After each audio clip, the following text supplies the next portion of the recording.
내란 혐의를 받는 윤석열 대통령 측 석동현 변호사가 오늘 두 번째로 기자들을 만납니다. 네, 석 변호사는 공식 기자회견이 아닌 질의응답 자리라는 점을 강조했는데 현장 연결해서 들어보겠습니다. 그 점도 대통령과 변론팀에서 말씀드릴 걸로 생각을 합니다. 대통령이랑 항시 소통을 하고 있는 건지 직접 가서 만나셨는지 아니면 전화통화로 연락을 하시는지 궁금하고요. 이 기자회견도 좀 대통령이랑 교감 화해하시는 건지. 저가 말이죠. 예, 그렇습니다. 대통령과 필요한 범위 내에서 이러한 대언론 소통은 곧 국민들께 또는 외국을 포함해서 지금 대통령과 그 변호팀의 입장이 나올 때까지라도 좀 최소한의 소통이 필요하다는 그런 취지에서 대통령과 필요한 범위 내에서 충분히 소통을 하고 있습니다. 얼굴도 보기도 했다는 말씀까지 드리겠습니다. 지난번에 그 두국민 담화에서 법적 정치적 책임 지겠다고 하셨는데 네. 그것도 지금 유효한지 아직도.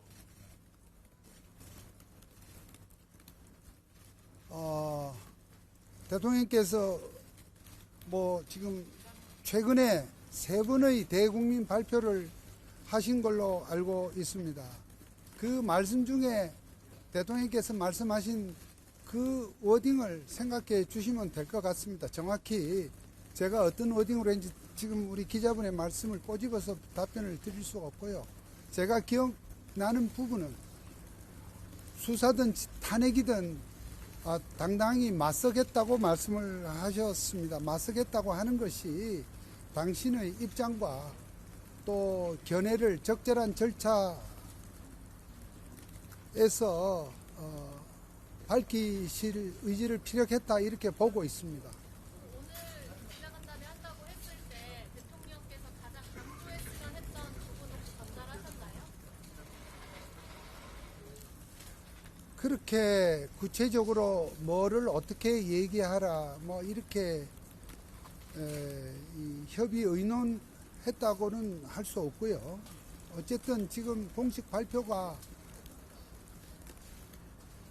공식적인 대응이 정식적인 대응이 아직 안 되는 상태에서 많은 언론 또 기자분들이 궁금해 하시는데 이거를 아무 얘기를 하지 않을 수는 없다.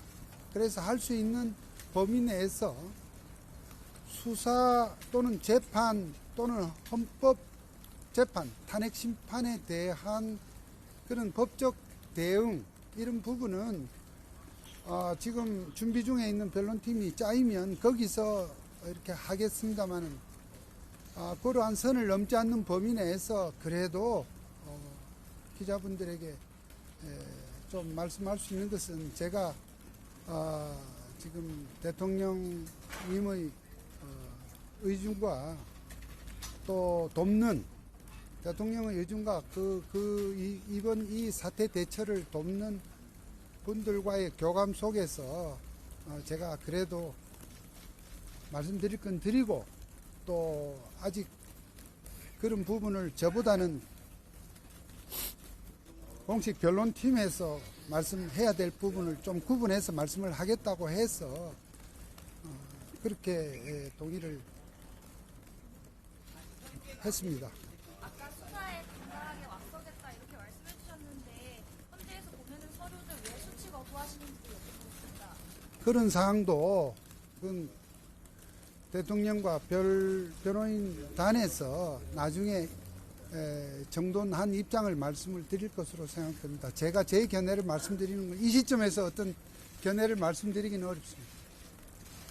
변호인단 선임 늦어지는 게 출석 늦춰가지고 수사 지연시켜 의도 아니냐는 비판도 있는데 어떻게 보십니까?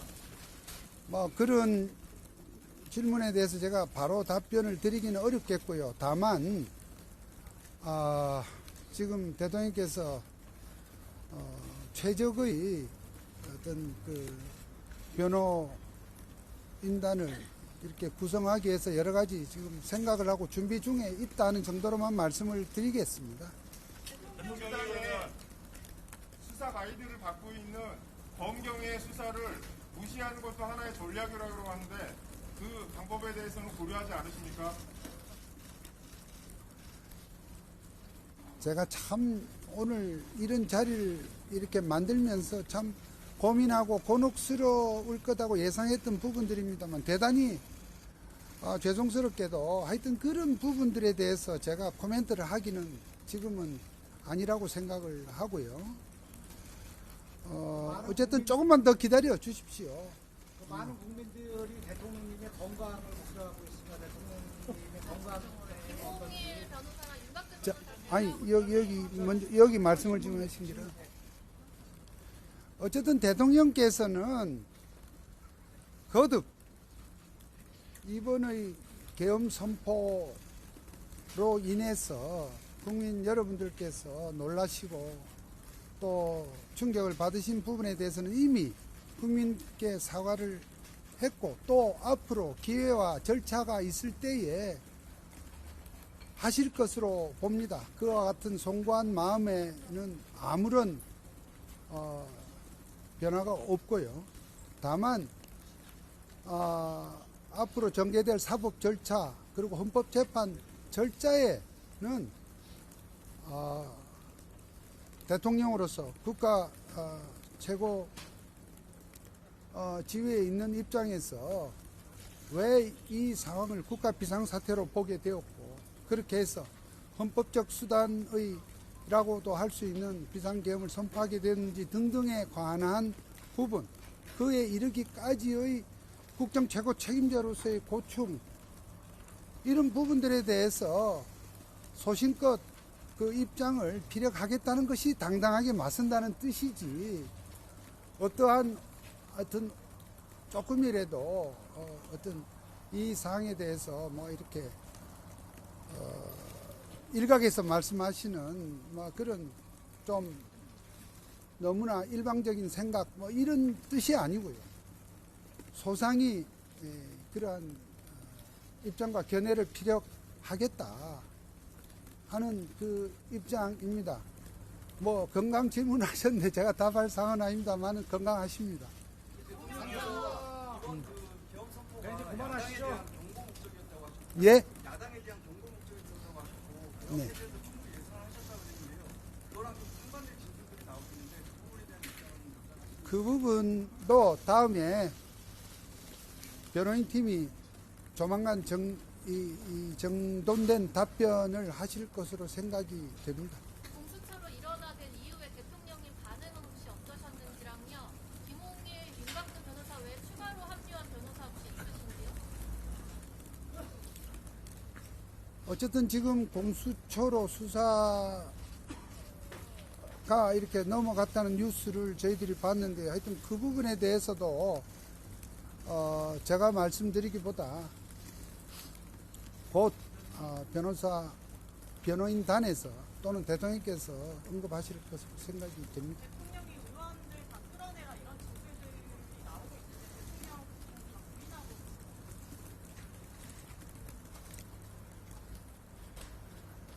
예, 참 이게 제가 답변을 해야 될 그런 이 범위가 아슬아슬해지는데 제가 확실히 말씀드릴 수 있는 것은 대통령이 그날 뭐 이렇게 대통령도 법률가입니다. 뭘 체포를 해라, 뭐 끌어내라 하는 그러한 용어를 쓰신 적은 없는 것으로 없다고 들었습니다. 다시 말하면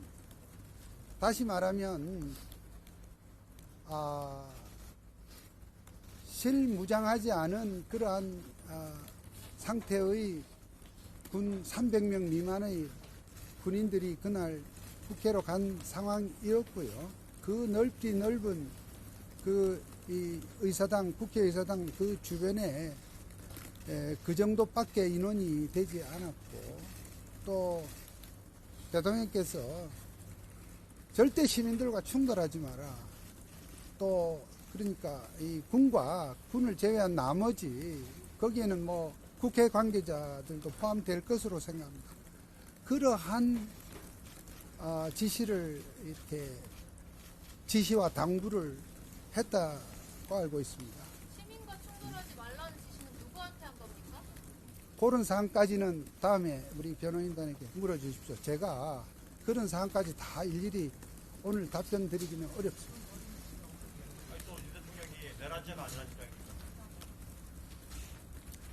대통령은 기본적으로 여기서 제가 어떤 법리적 어떤 논거로 이렇게 주장을 하는 것은 제의 말씀 범위를 넘어서는 일입니다. 그 부분은 대통령과 변호인단에서 정리된 입장을 머지않은 시점에 내놓을 것이고요. 대통령께서는 기본적으로 전 국민들에게 언론에 그리고 각 해외로 전파되는 해외로까지 전파되는 이러한 대통령의 그 선포 기자회견을 통해서 비상계엄을 선포했는데 정말 이걸 내란으로 본다면 내란을 예고하고 하는 내란을 이 어디 있나. 그리고 또 헌법 절차에 따라서 국회가 두세 시간 만에 계엄 해제를 요구한 사항 역시 헌법 절차에 대통령으로서 따랐습니다. 그러니까 그만두는 내란이 어디 있나 이런 생각을 하시고 있습니다. 다시 말해서 정말 비상계엄이라고 하는 좀 충격적인 사항입니다만은 그러한 헌법적 권한 행사가 필요할 만큼 적어도 대통령의 입장에서 망국적 비상 상황으로 보았고 그렇게 해서 국정의 정상화를 위해서 필요하다고 생각하고 대통령으로서의 권한을 이렇게 행사했다는 생각을 기본적으로 하고 있습니다. 그러니까 법리적 이 입장은 나중에 변호인단이 발표하겠다고 제가 말씀드렸고요. 어쨌든 대통령의 기본적인 상식적 사고와 국민적 눈높이에서 내란은 전혀 당치 않다는 생각을 하고 있다고 생각합니다. 자, 말씀하신 대로 하면, 잠시만. 말씀하신 대로 하면, 예. 자, 주요 요인 14명 체포, 그 다음에 한동훈 여당 당대표 사살, 이런 뉴스까지 나오고 있는데, 자, 국회 침입까지, 창문까지 뚫어서 군인이 들어가서 국회의원을 끊어내렸던 정황까지 라이브를 통해서 나왔습니다. 자, 이 점에 대해서 어떻게 생각합니까? 그게 국정 정상화와 윤석열 대통령이 예산안을 주지 않았기 때문에 계엄령을 뗀다. 이런 뉴스가 계속 나오고 있잖아요. 그거에 대해서 어떻게 생각하십니까? 저의 생각을 여기서 말씀드리는 자리가 아니겠고요.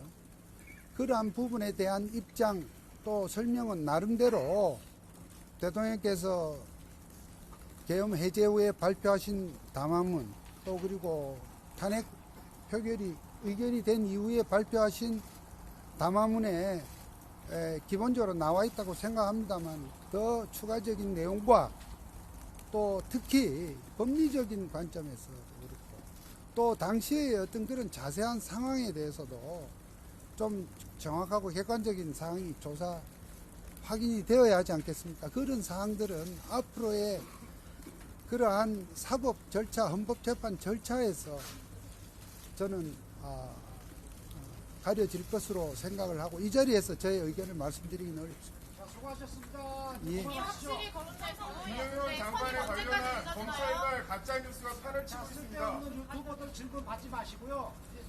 조용 좀 하세요. 기자회견 하는데. 김영현 장관 관련한 검찰발 가짜뉴스가 판을 치고 있습니다. 여기에 대한 법률적인 검토를 하고 계신지 궁금합니다.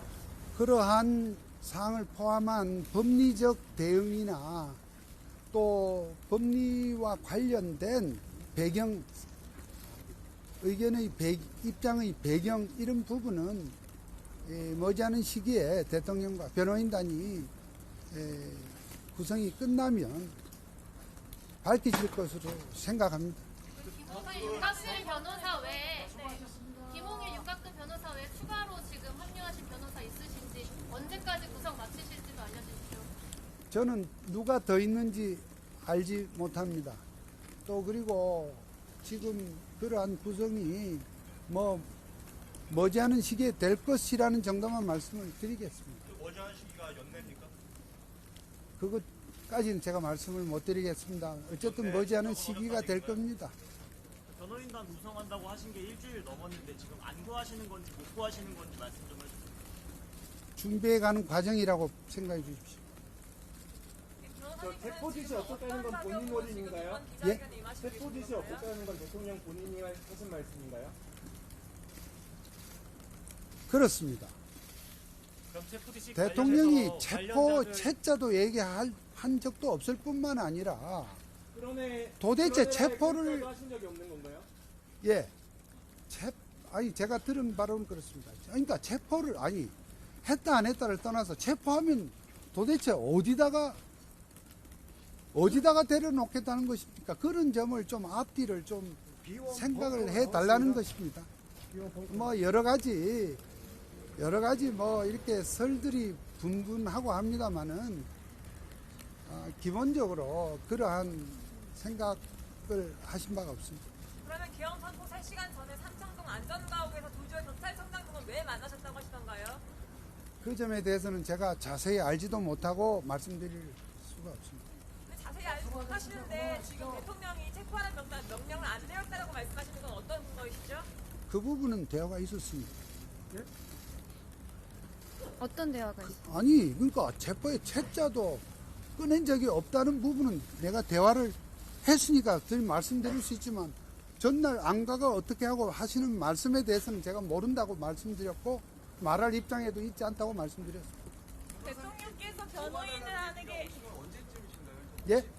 계엄 선포 전에도 법적인 자문을 구하신 적이 있는지 아니면 이후에 연락이 오셔서 구하달라고 하셨나요? 전에는 연락 나눈 바 없습니다.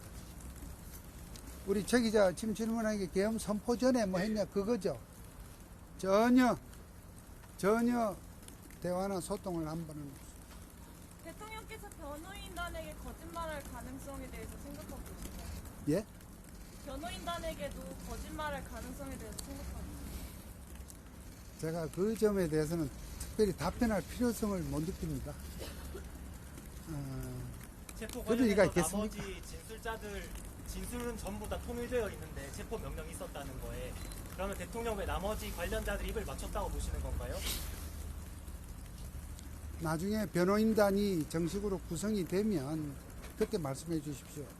어제 어떤 분들은 당신도 변호인도 아닌데 저보러 당신도 변호인도 아니잖냐 하지만 지금 대통령님의 위임장을 첨부해서 변호인 선임계가 사법기관, 헌법재판소나 수사기관에 제출된 변호인은 아직 아무도 없습니다. 그러니까 지금 변호인단 구성 중에 있는데 그런 가운데서 저는 다 구성이 돼서 다 이렇게 때가 돼서 그때 어떤 언론에 답을 하고 이렇게 소통을 하고자 한다면 그 기간 동안 그것이 일주일이 될 수도 있고 또는 그 이상이 될 수도 있고 그런 동안에 이 언론에 이 궁금증, 국민의 궁금증을 어떻게 할 거냐. 그래서 제가 조금이라도 소통을 해야 한다 하는 뜻에서 제가 지금 이렇게 하고 있는 겁니다. 그래서 뭐 당신이 무슨 권한이냐 이런 오해는 안 하셔도 되겠습니다. 그러면 대통령 이번에 계엄 선포가 부정선거를 표창하기 위한 계엄 선포라고 알고 있는데 부정선거에 대해서 확실한 정거라든가 발표할 계획이 있으신지요? 그 점에 대해서도 지금 저는 말씀을 드릴 수가 없고 나중에 대통령과 변호팀이 이제 머지않은 시기에 다 꾸려져서 여러분들에게 정식으로 공보를 하게 될 때 그때 답을 드리도록 하겠습니다. 구체적으로는 더 말씀드리지 않겠습니다. 말씀해 주셔야죠. 가장 중요한 사안 같습니다. 김어준 씨가 가짜 증언을 한 걸로 알고 있는데 거기에 대해서 민주당에서 더 이상 혼자 질문해, 언급하지 않고 당신은? 있습니다. 에이! 그 부분에 대해서 자꾸 당신은 이 혼자 기자들이 질문해. 얘기하는 거에 대해서 어떻게 생각을 하십니까? 대답하지 마세요. 저 유튜버들 저렇게 남자 계세요. 가만히 저는 누구신지 모르겠는데 제가 알아서 대처할 테니까. 예, 뭐라고요? 김어준 씨가 국회에서 증언한 거에 대해서 자꾸 기자들이 얘기를 하고 있는데 거기에 대해서 민주당조차도 더 이상 언급을 하지 않고 있습니다. 그런데 기자들이 거기에 대해서 언급하는 거에 대해서 별도의 조치를 하실 의향이 있으십니까? 누가 말입니까? 예? 누가 대응을? 저기 대통령 측에서요. 그러니까 대통령실에서 그러한 절차적 대응을 하고 하는 부분에 대해서는 이제 머지않이 구성이 되면 거기서 이렇게 정리된 발표를 하도록 그렇게 하겠다는 말씀을 드립니다. 변호사님이랑 김홍일 변호사님 이렇게 계신데 선임계를 안 내고 있는 건 시간 끌기라는 지적이 있는데 어떻게 생각하세요? 시간 끌기는 야당에서 주로 해왔고요. 지금 이 사항은 어쨌든 대통령이 정말 많은 숙고를 해서 정말 이 일이 간단한 일이었습니까? 비상계엄 선포라는 것이 어떤 의미로 보더라도 어마어마한 이러한 사항을 이렇게 할 때는 할 만한 이유가 있고 이런 부분에 대해서 좀 우리가 좀 이 사실관계나 또 증거 확인이나 이런 부분이 되어야 할 것입니다. 그것이 곧바로 그런 국회가 그러한 조사도 하지 않고 바로 검사한 사람 구속하기 위해서도 청문회를 이렇게 몇 차례나 열고 했던 국회입니다. 대통령 탄핵소추에 그냥 이렇게 성급하게 졸속적으로 탄핵소추가 이루어진 측면이 분명히 있고요. 그러나 그러한 절차 자체를 우리가 부정도 할 수도 없는 입장에서 그에 대응하는 어떤 입장에서는 좀 여러 가지 준비가 필요하지 않겠습니까? 이걸 시간 끌기라고 하는 것은 아직은 정말 그것 또한 너무나 성급한 평가다. 그런 생각을 저는 합니다. 근데 대통령께서는 어쨌든 그런 준비 과정의 어떤 내용들에 대해서는 제가 함부로 좀 언급을 안 하는 것이 좋겠다는 그런 요청이 있었습니다. 변호사님 말씀하신 것처럼 계엄 선포 요건에 대해서는 이제 판단의 여지가 있는 것 같은데요. 예. 그때 포고령 1호에서 국회 정치 활동 금지한 거는 네, 윤석열 대통령 법률 자문이죠. 석동현 변호사가 기자들과 질의응답을 하는 그런 모습 함께 보셨습니다. 굉장히 긴 시간을 할애해서 질의응답이 좀 이어졌는데요. 중요 부분 몇 가지만 좀 정리를 해드리겠습니다. 일단 석동현 변호사는 윤 대통령과 소통하고 있고 오늘 회견과 관련해서도 교감을 했다라고 밝혔고요. 그리고 헌재의 그 서류 수취 거부에 대한 질문에 대해선 개인 견해를 밝히기 곤란하다. 수사 무시 전략 관련한 지적은 곤혹스러운 질문이라며 즉답을 피했습니다. 네, 그리고 대통령의 정치인 체포 지시 논란과 관련한 질문도 있었는데요. 체포 또 끌어내라라는 용어를 쓰지 않았다고 들었다 이런 입장을 밝혔고요. 그리고 군에 시민과 충돌하지 말라고 지시 당부했다라고 강조하기도 했습니다. 또 비상계엄 또 내란죄 관련돼서는 이 대통령의 담화와 좀 궤를 같이 하는 그런 답변이 나왔는데 내란을 예고하는 내란이 어디 있나 또 그만두라고 그만두는 내란이 어디 있냐라는 생각을 밝히기도 했습니다. 관련 내용 정리해서 이후에 계속해서 보도해 드리겠습니다.